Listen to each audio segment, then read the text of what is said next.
द्वारका का अंत क्यों हुआ? द्वारका का अंत मुख्य रूप से गांधारी के श्राप, ऋषियों के श्राप और श्री कृष्ण की इच्छा के कारण हुआ। नमस्कार दोस्तों, राधे कृष्णा, जय श्री हरि। आज एक बहुत ही पौराणिक और प्रचलित कहानी लेकर आए हैं। आखिर श्री कृष्ण की नगरी जलमग्न क्यों हुआ, किसके कारण हुआ, द्वारिका वासी कहाँ गए, सभी विस्तार से जानेंगे। अभी ठीक है, आपको वीडियो पसंद आया है तो वीडियो को लाइक और चैनल को सब्सक्राइब कर लें। कमेंट में अपनी सुझाव भी दे। जय श्री कृष्ण। गॉड की दीवानी 05 चैनल में स्वागत है। चलिए वीडियो शुरू करते हैं। 1. गांधारी का श्राप। महाभारत युद्ध के बाद गांधारी ने श्री कृष्ण को श्राप दिया था कि जैसे उनके पुत्रों कौरवों का नाश हुआ, वैसे ही यादव वंश भी आपस में लड़कर नष्ट हो जाएगा और द्वारका का विनाश हो जाएगा। पौराणिक कथाओं के मुताबिक गांधारी के श्राप की वजह से भगवान श्री कृष्ण की द्वारका नगरी समुद्र में डूब गई थी। द्वारका नगरी के अंत की कथा। महाभारत युद्ध में कौरवों की हार के बाद गांधारी बहुत दुखी थी। उन्होंने भगवान श्री कृष्ण को श्राप दिया था कि जिस तरह उनके कुल का नाश हुआ है, उसी तरह तुम्हारे कुल का नाश भी तुम्हारी आंखों के सामने होगा। अर्जुन ने द्वारका पहुंचकर वासुदेव जी से शेष बचे लोगों को हस्तिनापुर जाने का आदेश दिया। अर्जुन ने प्रभास क्षेत्र जाकर सभी यदुवंशियों का अंतिम संस्कार किया।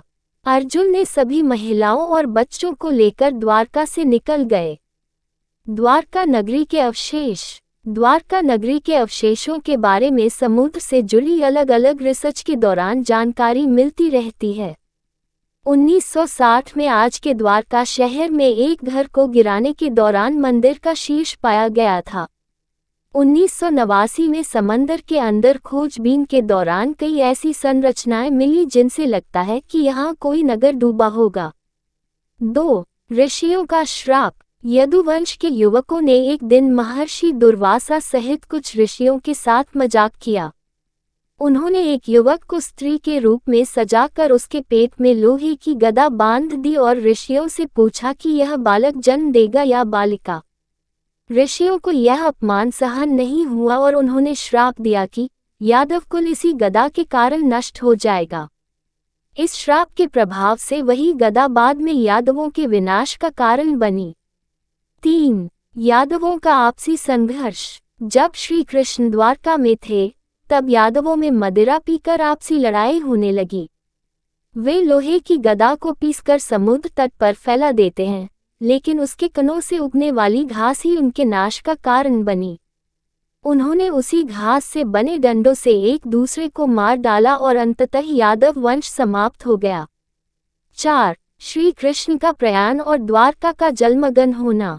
यादव कुल के विनाश के बाद श्री कृष्ण ने पृथ्वी पर अपना अवतार समाप्त करने का निर्णय लिया। वे जंगल में जाकर एकांत में ध्यान में लीन हो गए। तभी जरा नामक एक शिकारी ने उनके पैर को हिरण समझकर तीर चला दिया। दूर से कुछ चमकता हुआ उसे जान पड़ा और तीर चला दिया, जो सीधे श्री कृष्ण के पैर में जा लगा, जिससे श्री कृष्ण ने लीला समाप्त हो गई।